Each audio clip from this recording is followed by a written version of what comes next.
Kita semua tahu jika media Vietnam emang seringkali ngejulitin tim-tim rival di kawasan ASEAN. Dan Indonesia tentu menjadi tim yang paling sering kena julit. Apalagi ketika mereka sedang berjaya, sedangkan Indonesia terpuruk. Walah, habis beneran deh mereka ngecengin kita. Akan tetapi, sekarang situasinya berubah. Di mana di saat Indonesia sedang menapaki tipis-tipis kejayaan, Vietnam justru sedang nyungsep merana. Terbaru, timnas U19 mereka dipastikan gagal lolos dari fase grup Piala AFF U19. Yang bikin malu, mereka nggak bisa menang melawan Myanmar dan diajar Australia 6-2. Dan yang bikin Vietnam makin jengkel, Indonesia sekarang banyak mendapatkan sorotan dari media internasional. Selain karena prestasi timnasnya, keberadaan para pemain yang ada di Eropa pada akhirnya juga menjadi salah satu faktor. Sehingga suka tak suka, kini Vietnam harus mengakui kalau level mereka beneran udah di bawah Indonesia.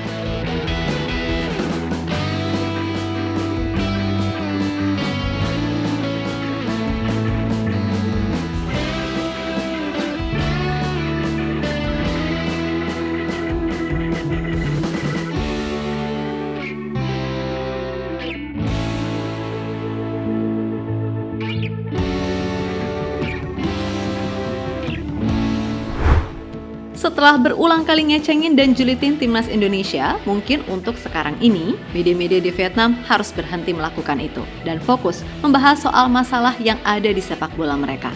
Sebab di saat Indonesia sedang meroket, negeri sejuta nguyen itu malah sedang ambruk. Terbaru, timnas U19 mereka secara sah 99% dipastikan gagal lolos dari fase grup Piala AFF U19. Yap, setelah di laga pertama mereka cuma main imbang 1-1 melawan Myanmar, di laga kedua mereka hancur di tangan Australia 6-2.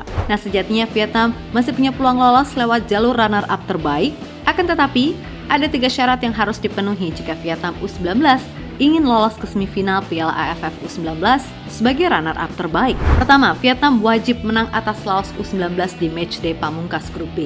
Kedua, Myanmar harus imbang atau kalah dari Australia U19. Ketiga, runner-up dari grup lain tidak boleh mengoleksi angka lebih tinggi dari mereka. Masalahnya, persyaratan ini yang sulit realisasi. Sebab calon runner-up grup C, yakni Thailand dan Malaysia, hampir pasti finish dengan perolehan poin lebih dari 4 angka yang merupakan angka maksimal dari Vietnam andai menang di laga terakhir. Dan beneran aja, Thailand dengan mudah menang 6-0 atas Brunei Darussalam, sedangkan Malaysia menang 5-0 atas Singapura. Alhasil koleksi poin Malaysia dan Thailand sama-sama 6 angka di grup C. Dan siapapun yang nantinya menjadi runner-up grup C, perolehan angkanya sudah pasti lebih baik dari timnas Vietnam yang berpotensi finish sebagai runner-up grup B jika menang melawan Laos di partai terakhir. Nah, di AFF U19 ini, runner-up terbaik yang diambil cuma 1, dan itu kemungkinan udah jadi milik antara Thailand ataupun Malaysia. Jadi udah, bye-bye Vietnam.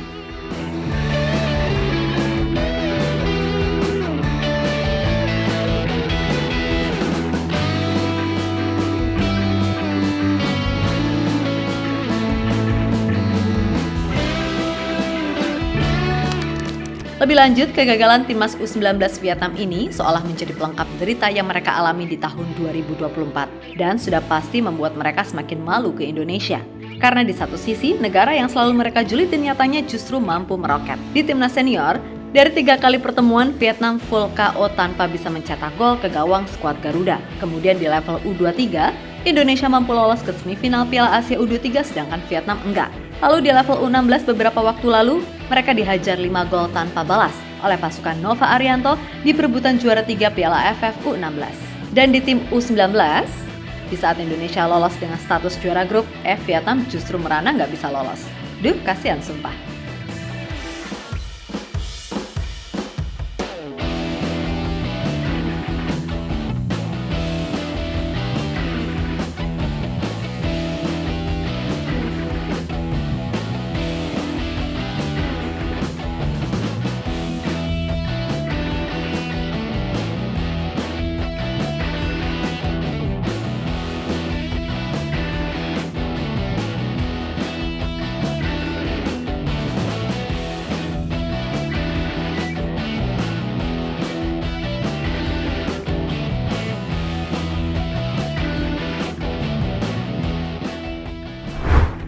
Yap, kalau boleh jujur, sebenarnya kasihan juga lihat Vietnam yang sebelumnya dianggap sebagai tim super di ASEAN. Kini nggak lebih dari tim sekelas cabang kabupaten. Memang harus diakui, sejak tim senior mereka menurun, tim junior mereka pun juga menurun. Yang mana itu diyakini memiliki sebuah keterkaitan di balik imbas banyaknya masalah internal yang ada di sana. Itulah kenapa Park Hang-seo memutuskan untuk berhenti. Karena selain banyak masalah, generasi emas Vietnam yang sebelumnya dipegang Park Hang-seo juga udah mulai menurun dan tidak ada penerus yang mumpuni. Buktinya ya ini tadi, tim 16-nya remuk, U19-nya apalagi.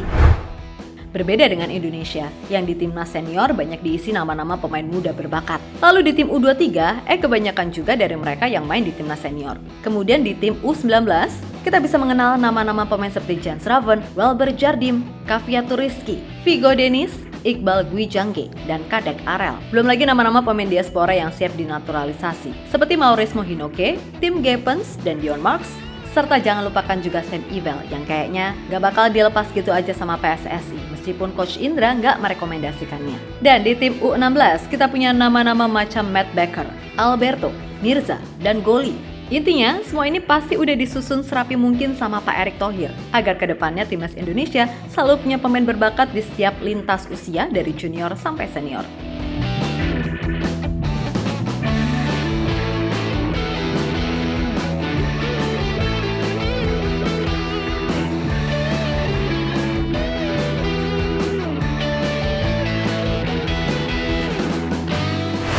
Yap, lihat sikon yang ada pasti membuat media di Vietnam ini tambah jengkel dan iri.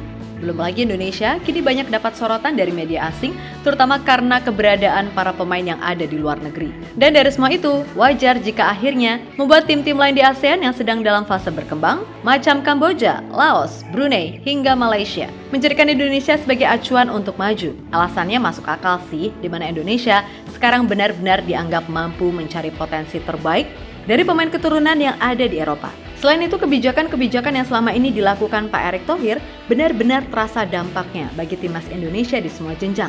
Dan jangan lupa, program potong generasi yang dilakukan oleh Coach Shin beneran menjadikan timnas Indonesia kini banyak diisi pemain-pemain bertalenta yang masih bisa berkembang dalam 5-7 tahun ke depan. Belum lagi program-program lainnya yang pasti difokuskan untuk membuat kualitas pembinaan serta kompetisi dalam negeri jadi lebih bagus. Sebaliknya, Vietnam yang dulu dianggap sebagai tim terkuat mungkin bersama Thailand, sekarang ini benar-benar menurun. Terutama Vietnam nih, yang ibarat sekarang hanya jadi samsak bagi timnas Garuda. Ada kesenjangan besar antara kami dan Indonesia. Terkadang kita berpikir sepak bola di ASEAN tidak bisa berkembang, tapi Indonesia telah membuktikan semuanya. Ucap pelatih Brunei, Mario Rivera, dilansir dari Borneo Bulletin.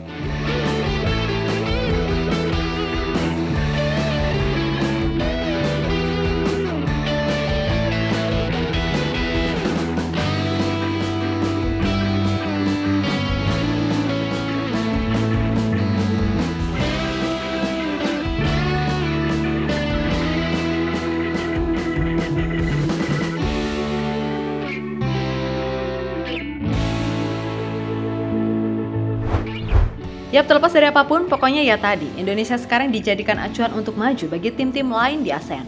Sedangkan Vietnam ya ibaratnya sedang maju kena, mundur kena. Akan tetapi di satu sisi, kami juga berharap kalau Vietnam bisa segera bangkit jadi Vietnam yang sangar lagi. Tapi ya gimana? Media dan orang-orang di sana tuh loh, kayaknya sulit banget mengakui itu. Saran aja nih, ketimbang julitin negara lain, kenapa nggak julitin tuh federasinya sendiri?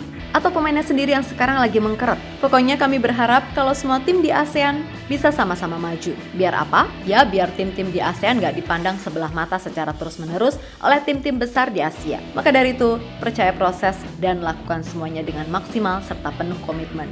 Orang-orang yang hanya mikirin ego dan perutnya sendiri sikat aja, nggak usah ragu. Sebab jika ingin maju ya semuanya harus bersatu, kan gitu. Bukan malah kesana kemari ngalor ngidul gak jelas seenaknya sendiri. Kalau gitu mah ya udah, selamat menderita aja.